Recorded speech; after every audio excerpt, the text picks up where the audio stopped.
दानव श्रेष्ठ भिहुंड को कामोद नामक पुष्प लाने का उपाय बताकर नारद जी कामोद नगर की ओर चल दिए।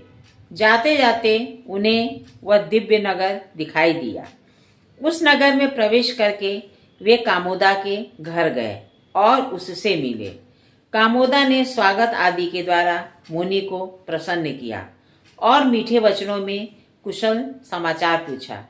द्विश्रेष्ठ नारद जी ने कामोदा के दिए हुए दिव्य सिंहासन पर बैठकर उससे पूछा, भगवान श्री विष्णु के तेज से प्रकट हुई कल्याणमयी देवी, तुम यहाँ सुख से रहती हो ना?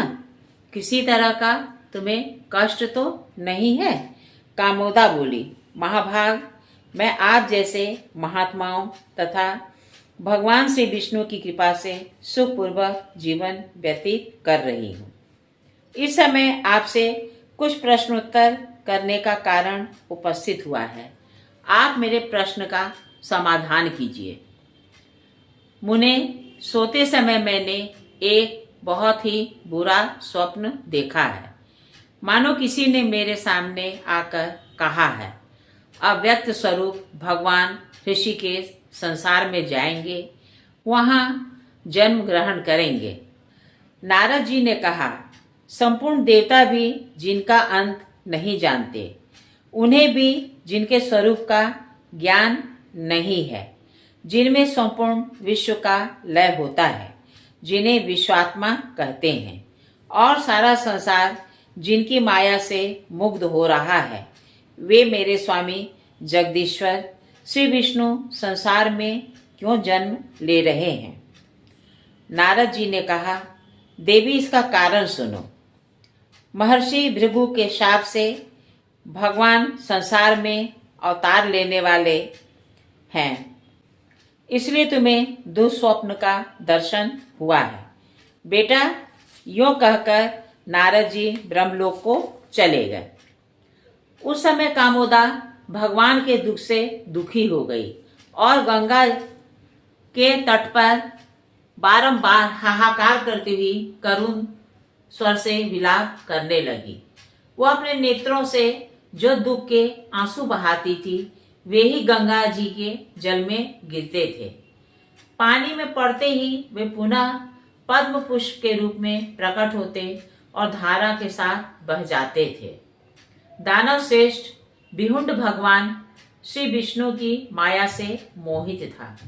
उसने उन फूलों को देखा, किंतु महर्षि शुक्राचार्य के बताने पर भी वह इस बात को न जान सका कि ये दुख के आंसुओं से उत्पन्न फूल हैं।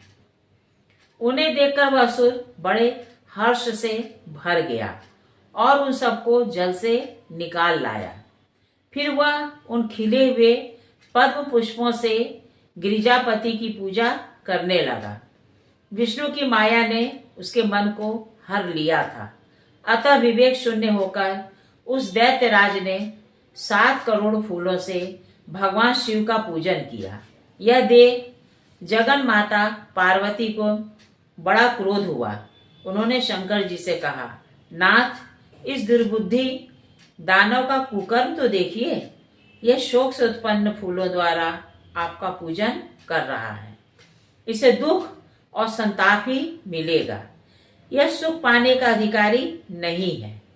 भगवान शिव बोले, भद्रे, तुम सच कहती हो। इस पापी ने सत्यपूर्ण उद्योग को पहले ही छोड़ रखा है। इसकी चेतना काम से आकुल है, अतः यह दुष्टात्मा गंगा जी के जल में पड़े हुए शोक जनित फूलों को ग्रहण करता है तथा उनसे मेरा पूजन भी करता है।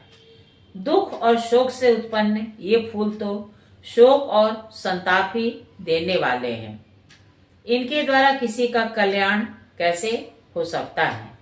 देवी, मैं तो समझता हूँ यह ध्यानहीन है, क्योंकि अब पापाचारी हो गया है, अतः तुम इसे अपने ही तेज से मार डालो। भगवान शंकर के यह वचन सुनकर भगवती पार्वती ने कहा, नाथ, मैं आपकी आज्ञा से इसका अवश्य संहार करूंगी। यूं कहकर देवी वहां गई और बिहुंड के वध का उपाय सोचने लगी। वे एक महात्मा ब्राह्मण का मायामय रूप बनाकर पारिजात के सुंदर फूलों से अपने स्वामी शंकर जी की पूजा करने लगी। इतने में ही उस पापी दानव ने आकर देवी की दिव्य पूजा को नष्ट कर दिया। वह दुष्ट आत्मा काल के वशीभूत हो चुका था।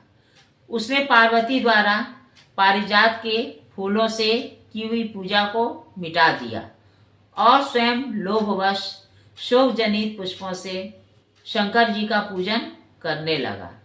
उस समय उस दुष्ट के नेत्रों से आंसू की अविरल बूंदें निकलकर शिवलिंग के मस्तक पर पड़ रही थी।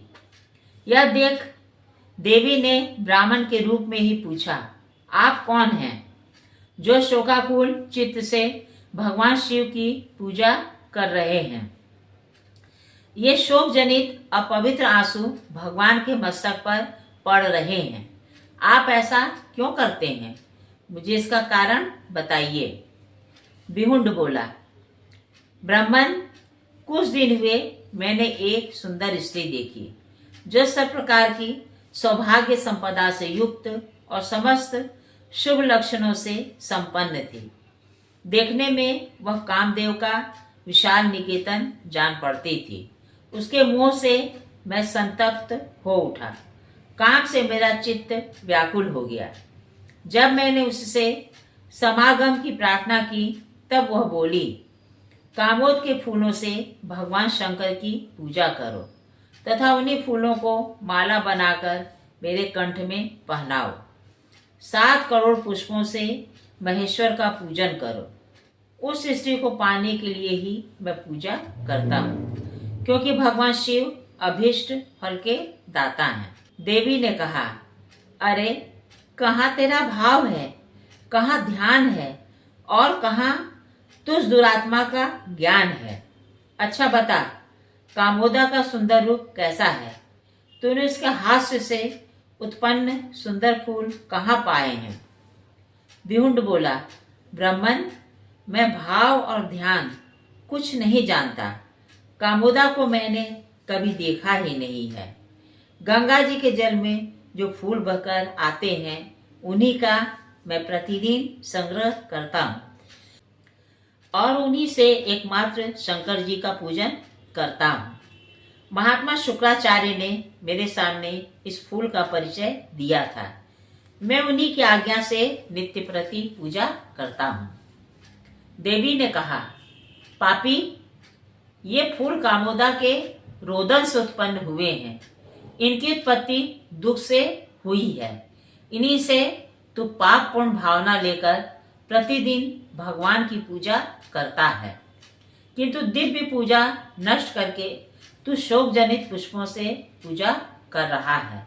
यह आज तेरे द्वारा भयंकर अपराध हुआ है। इसके लिए मैं तुझे दंड दूंगा। यह सुनकर काल के वशीभूत होकर दानव बिहुंड बोला, रे दुष्ट, रे अनाचारी, तू मेरे कर्म की निंदा करता है। तुझे अभी इस तलवार से मौत के घाट उतारता हूँ। यूं कहकर वह ब्राह्मण को मारने के लिए तीखी तलवार ले उसकी ओर झपटा। यह देख ब्राह्मण रूप में खड़ी हुई भगवती परमेश्वरी कुपित हो उठी और ज्यों ही वह दैत्य उनके पास पहुंचा त्यों ही उन्होंने अपने मुंह से हुंकार का उच्चारण किया। हुंकार की ध्वनि होते ही वह अधम दानव निश्चेष होकर गिर पड़ा, मानो वज्र के आघात से पर्वत फट पड़ा हो। उस लोक संहारक दानव के मारे जाने पर संपूर्ण जगत स्वस्थ हो गया।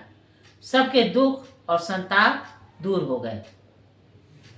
बेटा, गंगा जी के तीर पर दुख से व्याकुल चित्त होकर बैठी हुई जो सुंदरी स्त्री रो रही थी, उसके रोने का यही कारण था।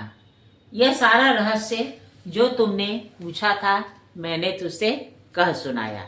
इतना कहकर पक्षीराज वहां से चले गए। कहिए मेरे श्रद्धालु श्रोताओं, आपको मेरे द्वारा कही गई कथा कैसी लगी? अगर अच्छी लगी हो तो कृपया इसे लाइक और सब्सक्राइब कीजिएगा। नमस्कार।